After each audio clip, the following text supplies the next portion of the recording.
আগেরটাতে কি ছিল x minus y equal 4 x plus y equal হলো 10। এই ইকুয়েশনটায় এটা হলো আমার 1 নাম্বার ইকুয়েশন ধরলাম, এটা হলো আমার 2 নাম্বার ইকুয়েশন। তো আমরা কি করব, প্রতিস্থাপন পদ্ধতিতে ইকুয়েশনটাকে সলভ করার চেষ্টা করব। প্রতিস্থাপনে কি করে, ধরো 1 নং সমীকরণটা নিচ্ছে, 1 নং হতে x মাইনাস ওয়াই ইকুয়াল হলো 4, তাই না? তাহলে x ইকুয়াল আমরা লিখতে পারি কি 4 প্লাস ওয়াই, এটা লেখা যায়। ফাইন, এটার ভ্যালু তুমি, এটা হলো তুমি 3 নাম্বার ইকুয়েশন দেবা, ঠিক আছে? এবার লিখবা x এর ভ্যালু, x এর মান 2 নঙ্গে বসাবা। এই 2 নং ইকুয়েশনটা আছে না, এই 2 নঙ্গে বসিয়ে পাই, 2 নঙ্গে বসিয়ে পাই কি পাও, x পাইছি কি হতো 4 plus y, 4 plus y plus y plus y equal হলো 10। তাহলে 2y ইকুয়াল তুমি লিখতে পারো 10 মাইনাস 6, এই 4টাকে ওই দিক 10 মাইনাস 4 সরি 10 মাইনাস 4, তাহলে এই 4টাকে এদিক পাঠিয়ে দিলাম। 2y ইকুয়াল লিখতে পারো 6, y ইকুয়াল লেখা যায় 3। দ্যাটস y এর ভ্যালু তুমি পেলাম। এখন তোমার দরকার কি x এর ভ্যালু। x এর ভ্যালুর জন্য তুমি যে কোনো একটা ইকুয়েশনে y এর মান বসাবা। তো y এর মান আমি ধরো 1 নঙ্গে বসালাম, y এর মান 1 নঙ্গে বসালে কি বাবা, 1 নং আছে না, 1 নং ইকুয়েশনটা কত, x মাইনাস ওয়াই ইকুয়াল কত 4। তো y এর মান কত পাইছি আমি 3, তাহলে মাইনাস 3/4 x ইকুয়াল হলো 7। তাহলে তোমার এই সমীকরণের সমাধান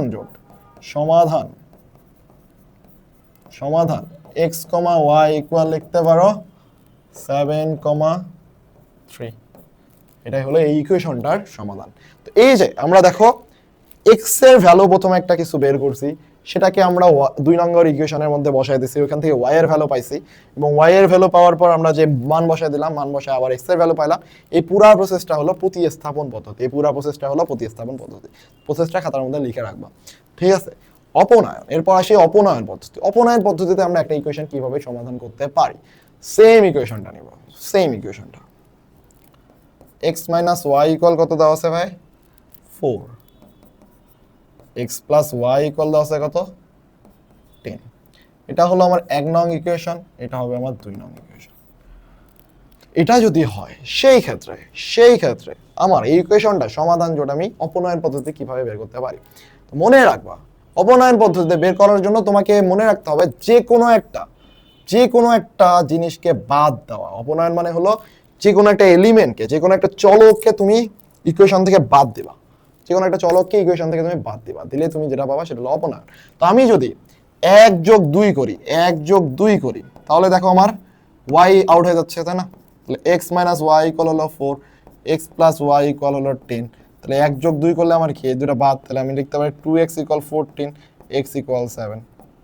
এবার x এর ভ্যালু, x এর মান 1 নঙ্গে বসাই, তাহলে বসালে কি হবে, x ইকুয়াল কত হবে 7 মাইনাস y ইকুয়াল হলো 4, y ইকুয়াল আসবে তোমার মাইনাস y ইকুয়াল আসবে কত 4 minus 7, y equal minus 3, y equal হবে 3। তাহলে সেম অ্যান্সার পেলা। দুই পদ্ধতিতেই তোমার যে অ্যান্সার দুটাই কিন্তু সেম আসছে, তোমার যা অ্যান্সার সেটা দুটাই সেম আসছে। Okay fine. এবার তাহলে আমরা আরেকটা নিয়ম শিখবো, সেটা হলো আর গুণন পদ্ধতিতে। এবং আর গুণন পদ্ধতিতে আমাদের একটু ভেজাল লাগে। তো আর গুণন পদ্ধতি তোমার একটু রুলস আমরা দেখাবো।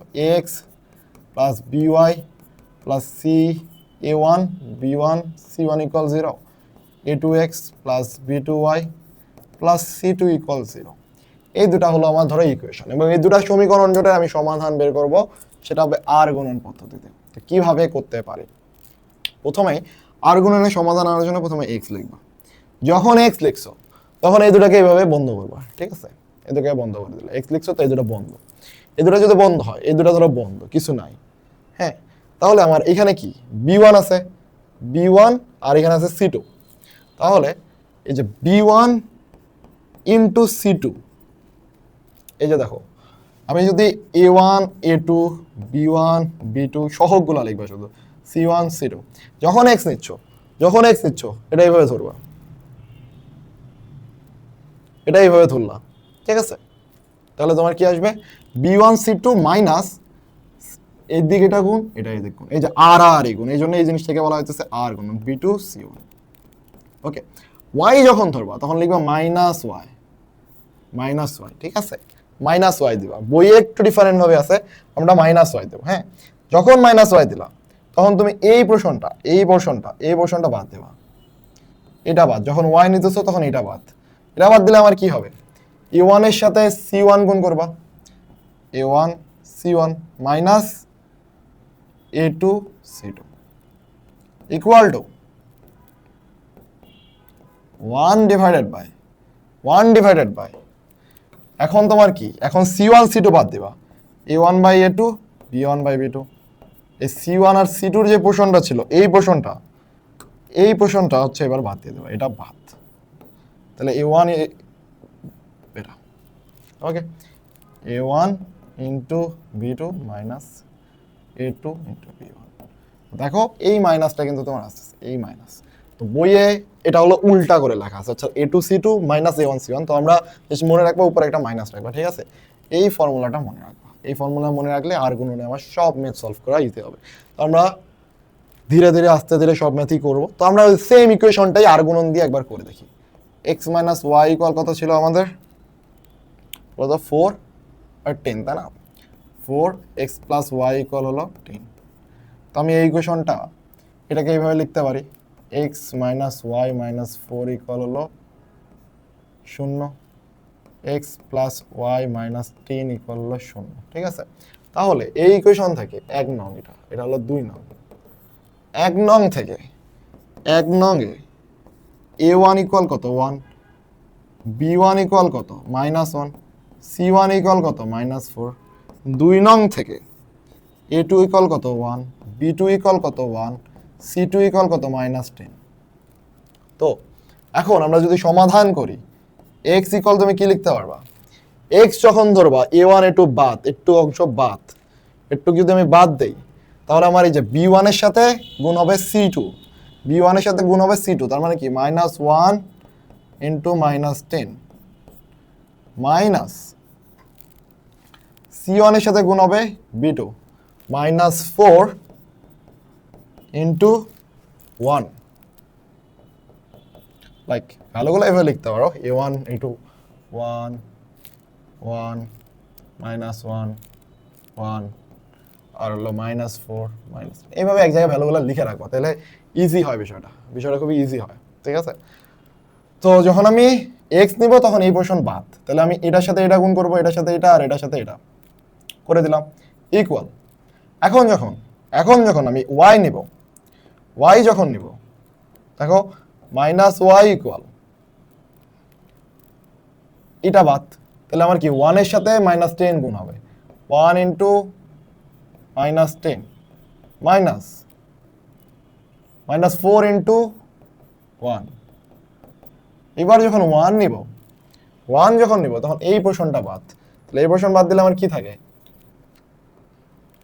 1/1 -1/1, তাহলে হলো এটার সাথে এটা গুণ 1 মাইনাস -1 ইন্টু 1, তাই না। তাহলে তুমি কি লিখতে পারো, x divided by 10 minus plus 4 equal to -y divided by এটা কত ভাই -10 আর হলো +4 ইকুয়াল টু 1 হলো +2।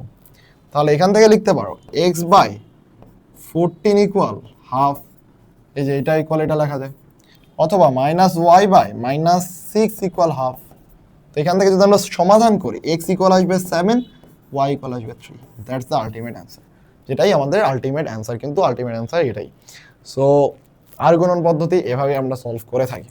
তো যেটা ইজিয়েস্ট মনে হয় এবং পরীক্ষার মধ্যে অনেক টাইমে ডিরেক্টলি বলা যায় আর গুণন পদ্ধতিতে সমাধান করো, সেই ক্ষেত্রে আর গুণন একটু প্যাচাল, একটু ঝামেলা লাগে। তো আমি যেইভাবে মানগুলো লিখে নিছি এইভাবে যদি লিখে নিয়ে বন্ধ করে লিখতে পারো তাহলে তোমার কোনো সমস্যা হবে না। এবং মাথায় রাখবা বইয়ের মধ্যে কিন্তু এটা -y দেওয়া নেই, বইয়ের মধ্যে এইখানে একটু উল্টাই দিছে, এখানে মাইনাস কমন নিছে, বাট আমি সবগুলোতে সিমিলারিটি রাখার জন্য ওইখানে মাইনাস কিন্তু নিছি, এটা মাথায় রাখবা। তো অনেক সময় ভাবতে পারো যে ভাই বই তো মাইনাস নেই, আপনি মাইনাস দিচ্ছেন, আপনি তাহলে ভুল পড়ালেন কিনা, অথবা বইয়ে ভুল আছে কিনা। না, দুটার মধ্যে কোনোটাতেই ভুল নাই, ঠিক আছে।